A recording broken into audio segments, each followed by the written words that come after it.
Have you ever thought about what secrets lie behind Hagrid's kind-hearted nature? What if his past was far more tragic and mysterious than you imagined? In today's video, you will find out the truth about the most beloved professor in Harry Potter. Rubeus Hagrid is one of the most endearing characters in the wizarding world. A gentle giant, fiercely loyal and always willing to help, even at his own risk. He cares deeply for magical creatures and stands by Harry and his friends through thick and thin. But despite his big heart, he has always been an outcast. Looked down upon by some wizards, excluded from society, carrying the weight of past accusations. Why did Hagrid live this way? What made him different? Hagrid's father was a kind and loving wizard, though his name remains a mystery. He raised his son with warmth, teaching him all he could. But Hagrid's mother? That's where things take a darker turn. Her name was Fridwulfa, a giantess. Unlike his father, she had no interest in raising a child. When Hagrid was just 3, she abandoned the family, disappearing without a trace. His father did his best to care for him, but fate was cruel. At only 12, Hagrid lost his father, leaving him an orphan. Who took care of him after that? No one really knows. One thing is clear. He learned to survive on his own from a young age. Despite his tragic past, Hagrid found a home at Hogwarts, placed in Gryffindor House. He was 2 years younger than Tom Riddle, the boy who would become Lord Voldemort.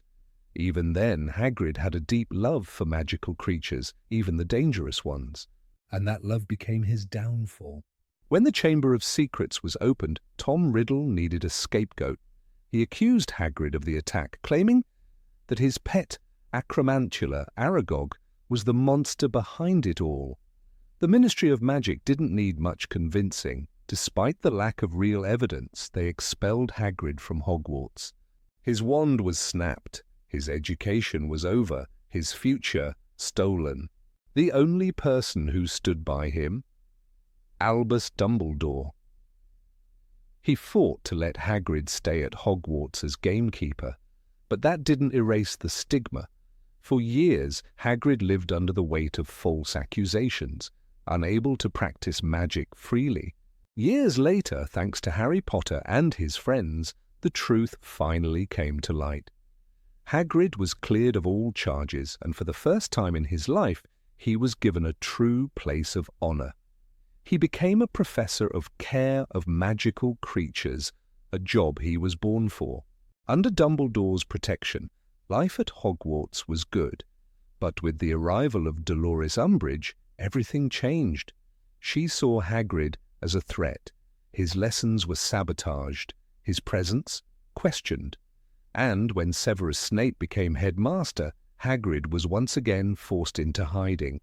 No matter how much he gave, the world never fully accepted him. Hagrid was more than a teacher, he was a warrior. From the First Wizarding War to the rise of Voldemort, he remained fiercely loyal to Dumbledore. He risked his life recruiting giants to fight against the Dark Lord, though the mission ended in disaster. When Hogwarts became a battleground, Hagrid stood on the front lines. He fought alongside students, professors, and members of the Order of the Phoenix. Even when Voldemort himself used him to carry Harry's lifeless body, Hagrid never lost faith. And when the dust settled, he was still standing. No one knows for sure what happened after the war, but one thing is certain.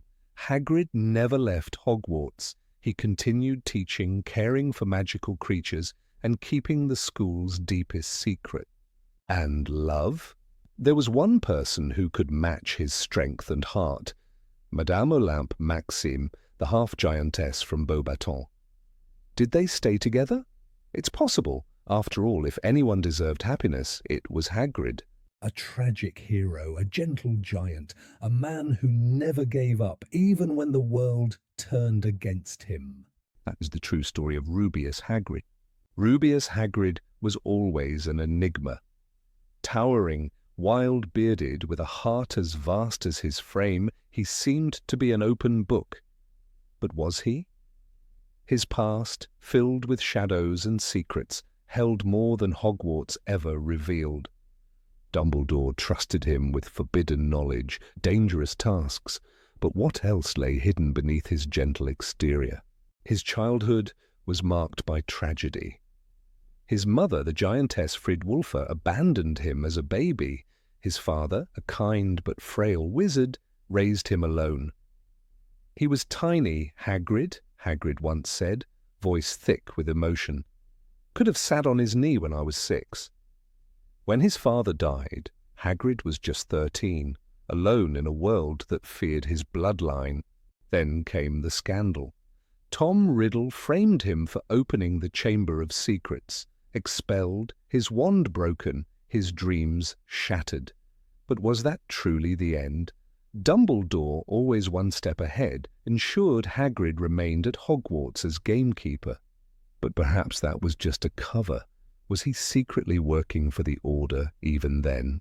Between his expulsion and Harry's arrival, Hagrid's life was a mystery. He travelled far and wide, often on Dumbledore's orders. In Harry Potter and the Philosopher's Stone, he casually mentioned his journey to the dragon reserves in Romania. Why was he really there? Was it just to meet dragons, or was he working with Charlie Weasley on something more? His deep knowledge of magical creatures was not just a hobby.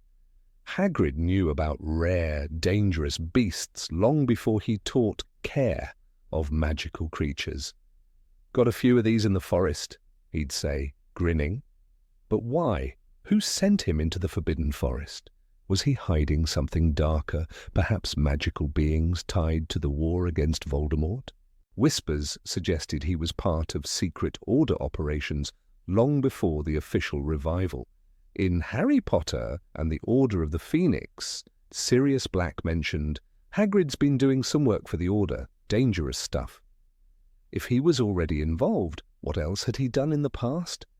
The First Wizarding War lasted over a decade. Did Hagrid play a role before Voldemort's downfall? And what of his personal life? Did he ever love?